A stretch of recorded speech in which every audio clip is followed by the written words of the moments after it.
인공지능이 우리 세상을 바꾸고 있다는 건 뭐 이제 모두가 아는 사실이죠. 네. 그런데 AI 모델 이름이나 성능 이런 이야기들 뒤에서 사실 진짜 전쟁은 다른 곳에서 벌어지고 있더라고요. 아, 그 물리적인 기반 말씀이시죠? 맞습니다. 바로 그 인프라. 이걸 누가 장악하느냐 하는 문제죠.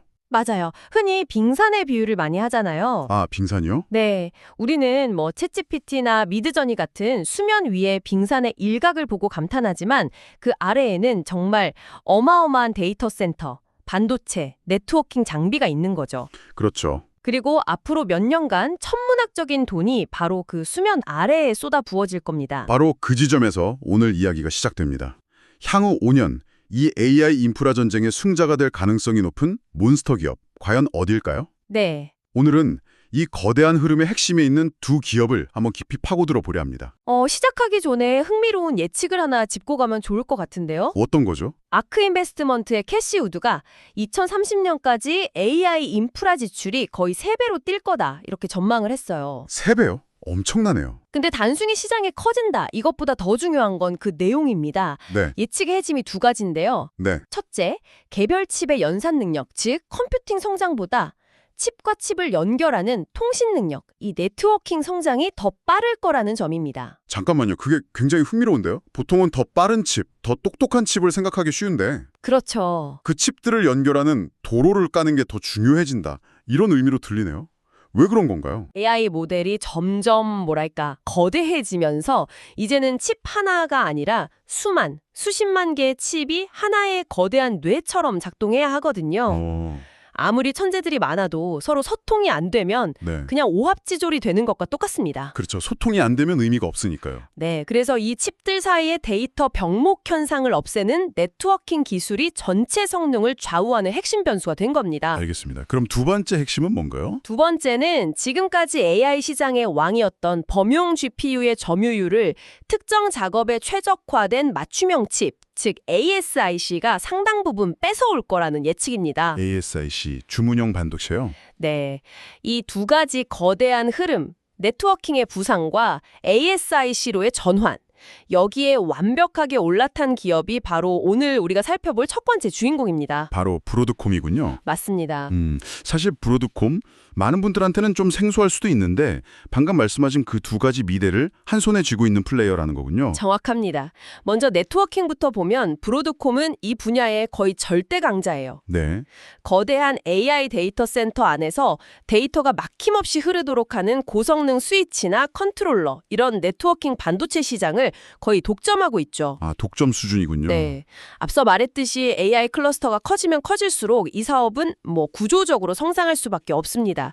아주 안정적인 캐시카우인 셈이죠. 하지만 브로드콤을 몬스터라고 부르기엔 그것만으로는 좀 부족할 것 같은데요. 이 회사의 진짜 비장의 무기는 역시 ASIC 쪽이겠죠. 그렇죠. 근데 여기서 한 가지 궁금한 게 지금까지는 엔비디아 GPU가 AI 시장을 거의 통일하다시피 했는데 왜 갑자기 구글이나 오픈 AI 같은 빅테크들이 자신들만의 맞춤형 칩을 만들려고 이렇게 안달이 난 걸까요? 아, 그거 아주 좋은 질문인데요. 네. 이걸 비유를 하나 들어볼게요. 엔비디아 GPU가 뭐랄까 최고급 스위스 군용칼 같은 거예요. 아, 뭐든지 다 할 수 있는? 그렇죠. 굉장히 유용하고 성능도 좋은데 만약에 내가 매일 해야 하는 일이 참치 회를 뜨는 거라고 한번 생각해 보세요. 회를 든다. 네. 그럼 스위스 군용칼보다는 길고 날카로운 사시미 칼 하나가 훨씬 효율적이겠죠. 아하, 바로 이해가 되네요. 범용성 대신에 딱 그 목적에만 맞는 효율성을 극대화하는 거군요. 맞습니다. 그러니까 구글의 검색 AI나 오픈 AI의 챗 GPT 모델을 돌리는 데는 그 모델에만 딱 맞춰진 전용 칼, 즉 ASIC가 훨씬 낫다는 거죠. 성능이나 비용 측면에서요? 네, AI 모델이 점점 더 복잡하고 거대해지면서 범용 GPU만으로는 이제 전력 소모나 비용 효율성 면에서 한계에 부딪히기 시작한 거예요. 자신들의 서비스에 딱 맞는 맞춤복 같은 칩을 쓰면 훨씬 적은 비용과 전력으로 더 높은 성능을 낼 수 있으니까요. 구글이 자체 개발한 TPU가 바로 이 ASIC의 대표적인 성공 사례고요. 그리고 그 성공 신화의 뒤에 바로 브로드컴이 있었다는 거군요. 그렇습니다.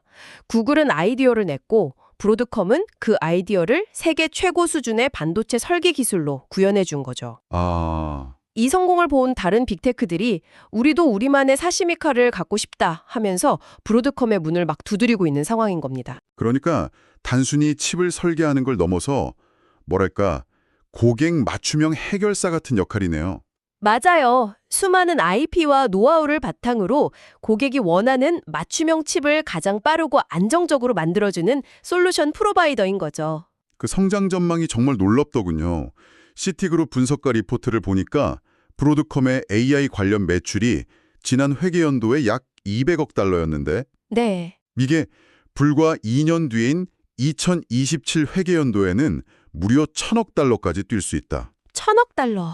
2년 만에 5배 성장이라니 이건 거의 닷컴 버블 시절에나 나올 법한 숫자인데 정말 현실성이 있는 이야기일까요? 물론 예측은 예측일 뿐이지만 그 근거를 살펴보면 아주 호황된 이야기는 아닙니다. 아, 그런가요? 현재 브로드컴의 가장 큰 ASIC 고객이 구글하고 메타거든요. 네네. 이 두 회사만 해도 AI 인프라에 매년 수백억 달러를 쏟아붓고 있습니다. 여기에 앞으로 마이크로소프트 오픈 AI 연합이나 다른 클라우드 기업들이 고객으로 추가된다고 생각해 보세요. 아, 시장 자체가 그냥 폭발적으로 커지는 거군요. 그렇죠. 그 폭발하는 시장의 핵심 공급자 역할을 브로드컴이 하게 되는 겁니다. 네트워킹이라는 아주 단단한 땅 위에 ASIC라는 로켓 엔진을 단 셈이죠. 알겠습니다. 브로드컴이 AI 칩의 마스터 아키텍트, 최고의 설계자라는 건 확실히 이해가 됐습니다. 네. 하지만 아무리 뛰어난 건축가라도 그 설계도대로 건물을 지어줄 건설사가 없으면 무용지물이잖아요. 그렇죠. 이 환상적인 설계도를 형실로 만들어내는 거인, 여기서 두 번째 기업, 바로 TSMC가 등장하는군요. 맞습니다. 브로드컴이 세상에서 가장 복잡한 초고층 빌딩의 설계도를 그렸다면 TSMC는 그 설계도를 보고 오차 없이 건물을 지어 올릴 수 있는 현존하는 유일한 건설사라고 할 수 있습니다. 유일한, 이라는 표현이 굉장히 강력하게 들리네요. 정말 다른 대안이 없나요? 물론 삼성이나 인텔 같은 경쟁사들이 필사적으로 추격하고 있죠. 하지만 수십억 개의 칩을 만들면서도 불량률을 극도로 낮게 유지하는 대규모 양산 능력, 그러니까 수율까지 포함하면 아, 수율. 네, 현재 최첨단 공정에서는 TSMC가 사실상 독점적인 위치에 있는 게 맞습니다. 이게 바로 누구도 쉽게 넘볼 수 없는 TSMC의 기술적 해자인 거죠. 근데 어떤 산업이든 사실 독점이라는 게 좀 혁신을 둔화시키는 그런 부작용도 있지 않습니까? 그렇죠. 그런 우려가 함산 있죠. TSMC가 이 지위를 믿고 그냥 가격만 올리고 기술 개발엔 좀 소홀히 한다거나 그럴 위험은 없을까요? 고객사들이 결국 압박을 견디지 못하고 다른 대안을 찾아 나설 수도 있잖아요. 아, 굉장히 날카로운 지적이세요. 실제로 그런 우려가 항상 존재하고요. TSMC 고객사들은 아마 그런 일이 벌어지길 간절히 바라고 있을 겁니다. 그렇죠. 공급망을 다변화하고 싶을 테니까요. 네, 가격 협상력도 높일 수 있고요. 하지만 현실은 녹록치가 않습니다. 이 반도체 파운드리라는 게 단순히 최신 장비를 사온다고 되는 사업이 아니거든요. 지난 수십 년간 축적된 데이터, 노하우, 그리고 수많은 고객사들과의 신뢰로 이루어진 거대한 생태계 그 자체입니다. 아, 생태계 차원의 문제군요. 네, 인텔이 파운드리에 막대한 투자를 하고 있지만 기존 고객들의 신뢰를 얻고 TSMC 수준의 수율을 달성하기까지는 상당한 시간이 걸릴 거라는 게 중론입니다. 경쟁사들이 따라오기 힘든 깊은 해자를 파놓았다는 말씀이군요. 그렇습니다. 그런데 TSMC를 둘러싼 리스크가 경쟁사 말고 또 있잖아요. 우리 모두가 아는 그 문제. 아, 지정학적 리스크. 네, 회사가 대만에 있다는 사실. 이게 AI 산업 전체에 얼마나 큰 위협 요인인가요? 그게 아마도 TSMC의 유일한 아킬레스건이자 AI 산업 전체의 가장 큰 잠재적 위협일 겁니다. 실제로 미국 정부가 자국 내 반도체 생산을 장려하려고 막대한 보조금을 주는 이유도 바로 이 리스크를 줄이기 위해서죠. 그렇죠. TSMC도 이런 우려를 불식시키려고 미국 애리조나나 일본, 독일의 공장을 짓고는 있지만 가장 최첨단 기술을 연구하고 적용하는 핵심 기지는 여전히 대만에 있습니다. 그렇군요. 이 문제는 향후 몇 년간 TSMC와 전체 기술 산업에 계속 그림자를 들이울 수밖에 없는, 뭐랄까, 상수라고 봐야 합니다. 그런 엄청난 리스크를 안고 있는데도 시장은 TSMC의 성장을 아주 밝게 보고 있더라고요. TSMC 스스로도 AI 관련 매출이 2029년까지 연평균 50% 이상 성장할 거라고 예상하던데요. 리스크가 명확한 만큼 TSMC가 가진 독점적 지위의 가치 또한 명확하기 때문이죠. 보도에 따르면 TSMC는 이미 주요 고객들한테 향후 4년간의 가격 인상 계획을 통보했다고 합니다. 가격을 올리겠다고요? 네. 수요는 폭증하는데 공급은 사실상 독점이다 보니까 강력한 가격 결정력을 가질 수밖에 없는 겁니다. 엔비디아, AMD, 애플, 그리고 우리가 방금 길게 얘기한 브로드컴까지. 네. 결국 브로드컴이 아무리 혁신적인 맞춤형 AI 칩을 설계하더라도 TSMC가 안 만들어주면 그냥 종이 위의 그림에 불과하다, 이 말씀이네요. 바로 그 점이 이 두 회사의 관계를 아주 흥미롭게 만듭니다. 이들은 단순한 협력 관계를 넘어서 서로의 성장에 명운이 걸린 운명 공동체에 가깝습니다. 운명 공동체라. 좀 더 구체적으로 설명해 주실 수 있을까요? 브로드컴의 AI 매출이 5배 성장한다는 예측은 다른 말로 하면 TSMC의 최첨단 생산 라인이 그만큼 더 바빠진다는 걸 의미하거든요. 아, 그렇죠. 반대로 TSMC가 차세대 공정 개발에 성공해야만 브로드컴은 더 강력한 성능의 칩을 설계할 수 있고요. 혹시 그 냉전 시대에 쓰던 상호 확장 파괴라는 말 아시죠? 네네. MAD. 네. 이 두 회사는 AI 시대의 상호 확장 성장 관계에 묶일 셈입니다. 상호 확증 성장. 한쪽이 무너지면 다른 쪽도 위험해지지만 반대로 한쪽이 급성장하면 다른 쪽의 성장이 보장되는 그런 구조인 거죠. 상호 확증 성장이라니 정말 절묘한 표현이네요. AI 시대의 가장 강력한 동맹관계라고도 볼 수 있겠군요. 그렇습니다.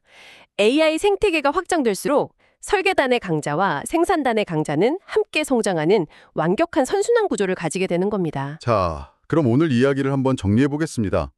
우리는 AI 인프라 시대에 보이지 않는 지배자가 될 가능성이 높은 두 기업을 살펴봤습니다. 네. 첫 번째는 안정적인 네트워킹 사업과 폭발적인 맞춤형 칩 ASIC 설계 능력을 양날개로 단 브로드컴이었습니다. 그리고 두 번째는 지정학적 리스크에도 불구하고 최첨단 칩 생산에서 독보적인 기술적 혜자를 바탕으로 막강한 가격 결정력까지 확보한 TSMC였죠. 결국 이 모든 논의가 우리에게 무엇을 말해주고 있는 걸까요? 이 두 기업은 AI 하드웨어 인프라라는 거대한 퍼즐의 가장 중요한 두 조각, 즉 무엇을 만들 것인가 라는 설계와 어떻게 만들 것인가라는 생산을 상징한다고 볼 수 있습니다. 앞으로 펼쳐질 AI 기술의 발전이 소프트웨어의 혁신만큼이나 어쩌면 그 이상으로 이 두 물리적 기반을 책임지는 기업들의 역량에 크게 의존할 수밖에 없다는 걸 명확하게 보여주는 사례죠. 그렇군요. 맞춤형 설계의 미래를 책임지는 브로드컴과 대규모 생산의 현재를 장악한 TSMC, 이 두 기업이 상호 확증 성장 관계에 있다는 점이 무척 인상 깊었습니다. 네. 여기서 한 걸음 더 나아가 이런 질문을 던져보며 마무리할 수 있겠네요. 이 둘의 강력한 공생 관계가 과연 AI 혁명을 가속화하는 엔진이 될까요? 아니면 역설적으로 이 두 회사에 대한 과도한 의존이 AI 산업 전체를 위험에 빠뜨릴 수 있는 단일 장애점, 즉 싱글 포인트 오브 페일리어가 될 수도 있을까요? 이 강력한 동맹의 미래가 곧 AI의 미래를 결정하게 될지도 모릅니다.